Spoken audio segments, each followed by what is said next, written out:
Bonjour chers amis, heureux de vous retrouver pour une émission Vitamine B. Aujourd'hui j'accueille Corinne Lafitte. Bonjour. Tu vas bien? Oui, je vais bien. C'est heureux de te voir en forme. Oui, moi aussi. Tu chantes toujours? Oui, toujours. Tu n'as jamais arrêté? Bah oui, voilà. Il y a eu des moments où ta santé t'a fait défaut, voilà, qui t'a un peu empêché de chanter. Mais c'est vrai que, alors je ne sais pas si je vais faire comme Sarah, si jusqu'à 80 ans je chanterai. En tout cas, mais bon, dès que tu peux, c'est pas si loin fais. que ça, 80 ans. Tu as encore un peu de marge. Un petit peu. Voilà. Tu as dit chanter dans plein de pays en fait. Plein de pays, oui, plusieurs, plein, je ne sais pas, mais bon, en Afrique, oui. en Israël, aux États-Unis. Oui. En Allemagne, en Belgique, je ne sais plus. Bon, quand même. Hein. Oui. Voilà. C'est pas courant que tout le monde aille chanter en Israël, par exemple. Oui, c'est vrai. Mais bon, les portes se sont ouvertes comme ça. C'est aussi parce que ça a été tout un cheminement dans ma vie. Et c'est vrai qu'Israël est devenu une facette très importante. Donc, on va en parler un petit peu avec un texte que tu as choisi. Quel est ce texte?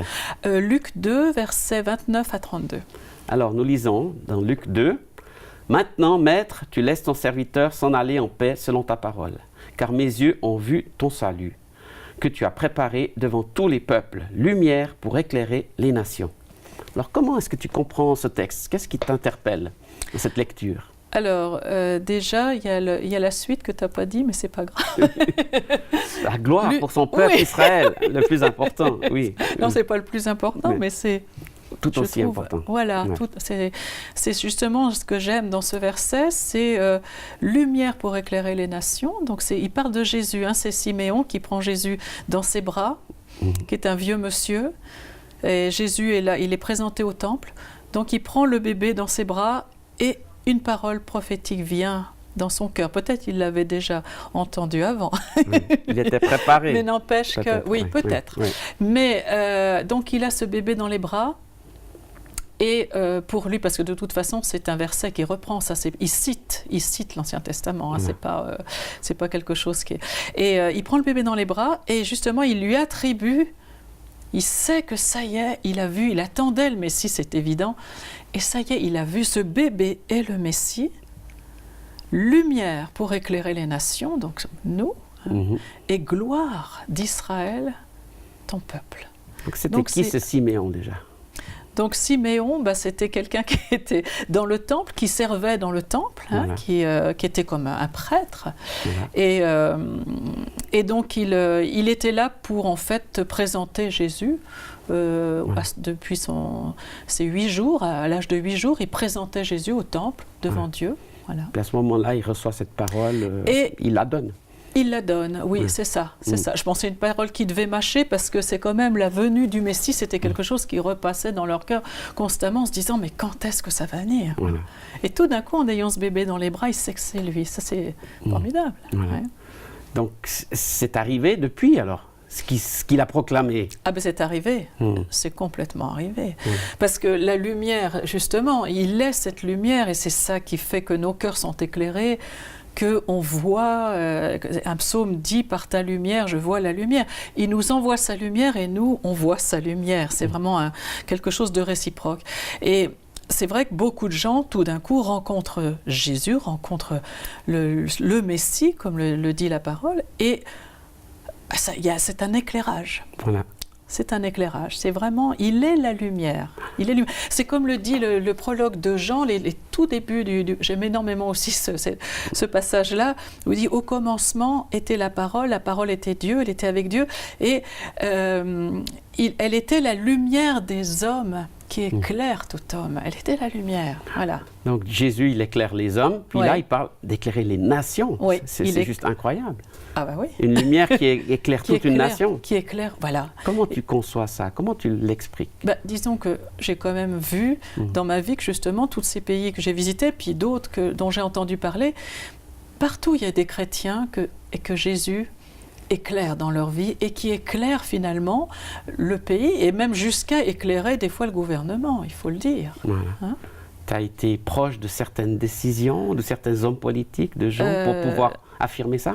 Ça m'est arrivé, oui, de rencontrer, je dirais, tiens, tout d'un coup, une histoire me revient, j'étais en Afrique, justement, et on devait être logé chez un missionnaire, Richard Borgman, il s'appelait, il était malade, il avait le palu. Donc, quand on est arrivé, on nous a dit, non, vous n'êtes pas chez lui, on nous a pris nos bagages et on nous a emmenés avec une voiture, on ne savait pas où on allait, c'était l'Afrique, hein. Et on nous dépose devant... Alors moi, dans l'avion, je me disais, je savais qu'il était malade, je me disais, je vais être dans ma petite moustiquaire avec Jean-Louis, dans une hutte, j'imaginais l'Afrique comme ça. Et on arrive avec cette voiture et on est devant un palace. On rentre, les portes s'ouvrent, des pelouses énormes, des fleurs, on nous montre, on a une suite pour dormir. Et le lendemain matin, quand on se réveille avec Jean-Louis, alors je sentais le Seigneur sourire, parce que moi qui me disais dans ma moustiquaire. Et quand le lendemain matin, on va pour le petit déjeuner, on n'arrive même pas à trouver où est le petit déjeuner, tellement il y a de pièces. Et on arrive en bas, et là, c'est la femme du maire d'Abidjan qui nous recevait. Et là, on a pu parler, échanger, et justement, la lumière de Jésus avait éclairé cette femme. Donc, jusqu'à des gens très importants, oui, la lumière vient. Absolument, absolument. Donc, c'est valable pour tout homme. Pour tout homme, il ne fait pas de différence entre les hommes, de toute façon. Et puis, ce texte parle aussi d'Israël. Je crois que c'est un pays que tu aimes beaucoup, que tu as très à cœur. Disons que c'est un pays, c'est pareil, ça a été une rencontre. Je n'avais pas spécialement à cœur quand j'étais enfant ou adolescente. Et puis, tout d'un coup, un beau jour, une révélation vraiment d'en haut, que Dieu n'avait pas oublié son peuple, qui continuait à conduire Israël, qui s'occupait toujours d'eux. Et ça a été une grande révolution, oui, dans ma vie. Nous sommes allés avec mon mari une semaine en Israël. Le Seigneur avait tout pourvu pour garder nos 4 enfants. Et arrivé là-bas, déjà dans l'avion, j'ai mis ma ceinture, je dis toujours. Et là, j'ai senti... Tu as un rendez-vous avec moi. Et arrivé là-bas, oui, pendant une semaine, moi j'avais été élevée dans une théologie où on me disait, tu vois Israël, tu barres, tu mets ton nom. Donc, bien sûr, pour toujours les bénédictions. Voilà. On veut prendre tout ce qu'on peut. Oui, c'est ça, voilà, tout ce qu'on peut. Hein. Voilà. Et arrivé là-bas, oui, pendant une semaine, j'ai pleuré. Chaque jour, je pleurais parce que j'étais dans une réunion de prière des intercesseurs du monde entier qui étaient là. Et je me rendais compte en lisant la parole, en lisant les versets d'Ézéchiel, de tous les Ésaïe, et puis que l'Éternel continuait à conduire son peuple, il continuait. Et là, ça a été un grand moment de repentance déjà de ma part, parce que j'avais vraiment été à côté de la plaque. Voilà. Puis tu as compris un nouveau plan de Dieu pour Israël? Alors, compris, je dirais, je saisis... de toute façon, je continue encore à comprendre. J'ai vraiment pas tout compris. On n'a pas fini de comprendre. C'est pas fini, puis pour tellement de choses. Mais surtout, j'ai senti le cœur de Dieu pour Israël, et Dieu était plus proche pour moi. Voilà. Plus proche parce que je sentais que je commençais à comprendre son cœur à lui et ses préoccupations à lui, et pas seulement toujours me préoccuper parce que moi j'ai mes besoins. Souvent c'est ça, hein, nos prières et tout. C'est nous-mêmes, on s'occupe beaucoup de nous-mêmes.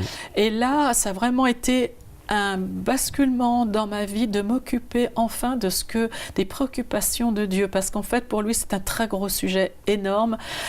Et qui en ce moment, on le voit, l'antisémitisme remonte dans tous les pays. C'est un sujet terrible. Et un peu la question de Dieu, c'est qui va me venir en aide? Qui va accompagner mon bras? Et son bras, il est toujours en Israël en train d'agir. Toujours. Plus qu'ailleurs ou moins qu'ailleurs? Ou la même chose? La même chose, je dirais. Voilà. Je dirais la même chose. Bien évidemment qu'il y a des gens peut-être qui le cherchent vraiment de tout leur cœur. De toute façon, il se présente là où on le cherche. Voilà. Et comme Jésus le dit à la Samaritaine, il dit « ce n'est plus là, c'est en esprit et en vérité ». Et ça, j'y tiens, je veux le redire. Voilà. Quelqu'un qui cherche Dieu de tout son cœur, dans sa chambre, dans son salon, n'importe où, mais qui le cherche, il va venir. Il va le rencontrer. Il va le rencontrer. Pas besoin d'aller même en Israël. Mais n'empêche qu'il y a un plan de Dieu pour ce pays et que c'est là que Jésus revient. Ça t'aide à comprendre mieux la Bible finalement. Complètement. Quand je la lis, je comprends mieux, je suis là-bas.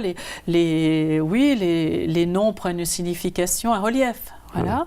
Mais aussi d'être par exemple là où Jésus a dit les béatitudes, c'est fort. Ou d'être le long du lac et de savoir que là il s'est passé plein de choses, ou que Pierre a marché sur le lac là.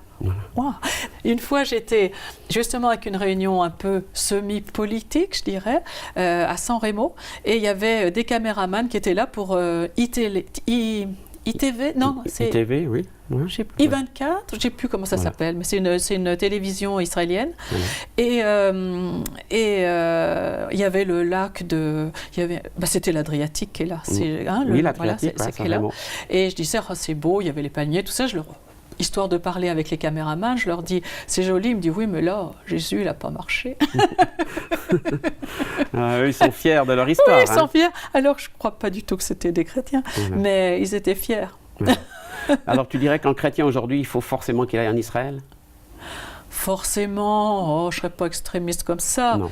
Mais je dirais que ce serait bien. Ouais. Si on a l'occasion. Si on a l'occasion, c'est bien.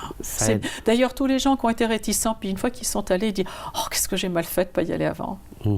Et puis surtout qu'ils n'aient pas peur, parce qu'on nous dit beaucoup de choses. Alors c'est vrai qu'il y a des attentats, c'est vrai que tout ça, mais il y a beaucoup d'endroits très, très paisibles et magnifiques. Donc comment tu nous encourages à prier pour Israël aujourd'hui?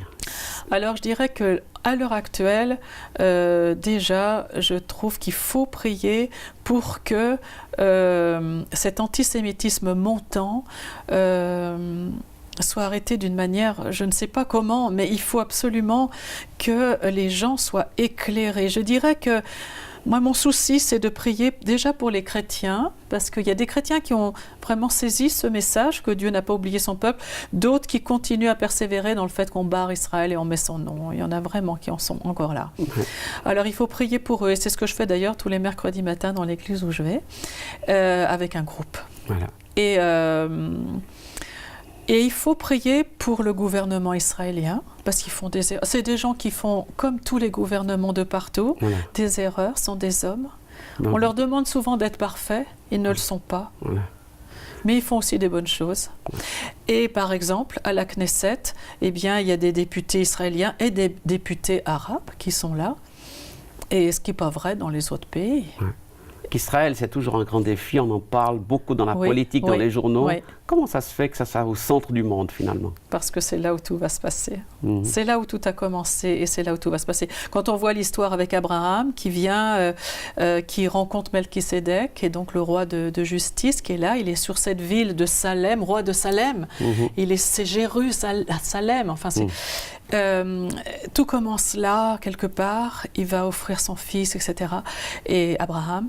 Et puis, bon, finalement, Dieu pourvoira. Et tout revient là. Il y a eu cette dispersion des Juifs dans toute la terre. Et là, tout revient là. Voilà. Et là, on est pendant cette période et on a énormément de chance de vivre cette période. Toi, tu as assisté au retour de certains Juifs en Israël. Oui. Comment ça se fait que tu t'es trouvé là à ce moment-là? C'est vrai que ça a été d'une façon absolument inouïe. Par exemple, mon mari s'est trouvé sur un bateau qui ramenait des Juifs depuis Odessa jusqu'en Israël. Et nos deux garçons, qui à l'époque avaient 14 ou 15 ans, ont tenu à accompagner papa. Ils sont allés et ont ramené les Juifs qui sortaient de Russie, qui étaient très malheureux, persécutés, mis dans le goulag, ou qui étaient mis au goulag, ou qui étaient mis dans des prisons. Et qui voulaient rentrer, et ils ont tenu dans leurs bras même, ils ont monté, moi mon fils il a monté une grand-mère dans ses bras parce qu'elle ne pouvait plus monter dans le bateau, et là finalement la parole s'accomplissait, vous les porterez sur vos bras. C'est formidable. Et je me souviens du temps des scuds par exemple, c'était en 1990, 90. Je me souviens très bien d'aller à l'école, récupérer l'une de nos filles, et il y avait une femme qui était juive, et sa famille était là-bas, et elle était très triste parce qu'il y avait la guerre, etc. Et c'était une amie sa fille était amie avec ma fille, et on a parlé, elle a commencé à me dire qu'elle était en souci, je l'ai prise dans mes bras, et je lui ai dit, vous savez, celui qui veille sur Israël, il ne dort pas. Et elle s'est mise à pleurer, Et puis après, on a pu plus parler toutes les deux. Et effectivement, parce qu'il y a eu, je ne sais plus combien de scuds qui sont tombés, mais ça n'a fait aucun dégât. Donc en tout cas de vie humaine. Dieu aime Israël, Oui, mais comme il aime tout le monde. mais absolument. Donc il n'y a pas de différence. C'est-à-dire qu'il a un plan. Voilà. Il y a une feuille de route, voilà. Et il a choisi Israël pour être un témoin à la base. Et en Israël, il a choisi le Messie qu'il a pris d'Israël, qui est un juif, qui est Jésus le juif. Hein. Quand il est mort, c'était marqué au-dessus de la croix, Jésus, roi des Juifs. Hein. C'est un juif, il restera juif. Et en fait, ce plan, en prenant Jésus, juif, il va sauver l'humanité. C'est merveilleux. C'est une merveilleuse nouvelle. Mais oui. Et c'est ça qu'on va laisser à tous ceux qui nous suivent. Oui, tout à fait. On vous encourage à regarder à Jésus, celui qui est décrit dans la Bible, celui qui va revenir en Israël. Et soyez attentifs à l'actualité parce que Dieu est à l'œuvre et des belles choses vont encore se passer pour tous ceux qui croient et qui veulent le suivre.